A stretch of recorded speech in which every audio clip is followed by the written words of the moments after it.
लो बच्चों, let's see the question and the question is in 4 हमारे पास यहाँ पर आपके पास सब्सटेंस दिए हुए हैं। हमारे पास HS minus I minus iodide and RNH2 मतलब प्राइमरी मीन, और हमारे पास NH3 मतलब अमोनिया यहाँ क्वेश्चन में दिया है।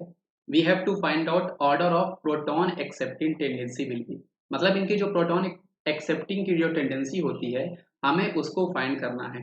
तो आइए इस क्वेश्चन को सॉल्व करते हैं। तो इस क्वेश्चन को सॉल्व करने के लिए बेटा हमें ये पता होना चाहिए कि आपका जो कंपाउंड जितना अच्छा वो आपका बेस होगा उतना अच्छी उसकी प्रोटॉन एक्सेप्टिंग टेंडेंसी होगी। मतलब गुड बेस, अगर आपका कंपाउंड जो है वो अगर आपका गुड बेस है तो good base has more proton accepting tendency, मतलब जो हमारे पास गुड बेस होंगे उनकी प्रोटॉन एक्सेप्टिंग टेंडेंसी जो होती है वो आपकी ज़्यादा हुआ करती है। अब यहाँ पर हम पहला कॉन्सेप्ट को देखते हैं। हमें पता है कि जो हमारे पास इलेक्ट्रॉन डोनेटिंग ग्रुप होते हैं, जो हमारे पास इलेक्ट्रॉन डोनेटिंग ग्रुप होते हैं बच्चों, इलेक्ट्रॉन डोनेटिंग ग्रुप।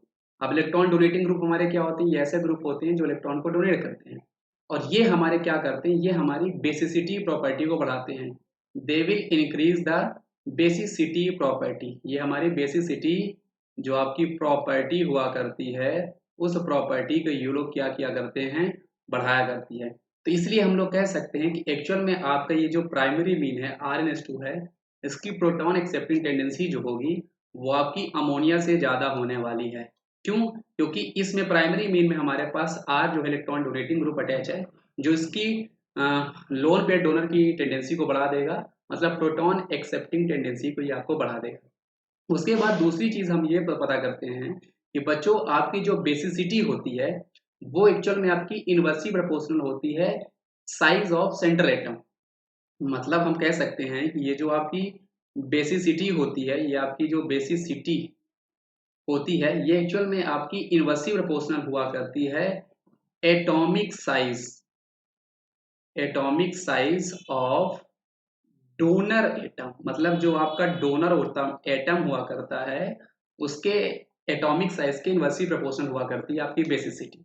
कहने का मतलब यहाँ पर ये है कि हमारे पास जो S माइनस है, यहाँ पर सल्फर की एटॉमिक साइज ज़्यादा होगी, जिसके कारण इसकी बेसिसिटी मतलब H प्लस एक्सेप्ट करने की जो टेंडेंसी होगी वो आपकी कम हो जाएगी। सेम हमारे पास आयोडाइड आयन के साथ भी होगा, क्योंकि जैसे जैसे हम ग्रुप में ऊपर से नीचे आया करते हैं तो उनकी जो एटॉमिक साइज होती है बेटा वो आपकी बढ़ा करती है। अगर वो आपकी बढ़ेगी तो उनकी बेसिसिटी प्रॉपर्टी जो है वो कम हो रही होगी। तो अगर हम इन दो कॉन्सेप्ट को मिलाते हैं तो वहां से हमें जो ऑर्डर मिलने वाला है वो आपका RNH2 is having maximum tendency, then we are having NH3, उसके बाद हमारे पास SH माइनस, then we are having iodide mine. ये जो हमारे पास ऑर्डर मिलने वाला है ये आपका सही ऑर्डर हो जाएगा। अब हम ऑप्शन से क्रॉस चेक करते हैं हमारे पास कौन सा ऑर्डर जो है वो हमारे पास सही है। तो आप देखोगे ऑप्शन नंबर सी हमारे पास जो ऑर्डर गिवन है ये आपका बिल्कुल सही ऑर्डर है। तो आई होप बच्चों ये आपको कॉन्सेप्ट समझ में आया होगा। यहाँ पर ये जो क्वेश्चन है ये एक्चुअल में इन दो कॉन्सेप्ट को मिला के हमें ये सॉल्व करना है। सो थैंक यू बच्चों।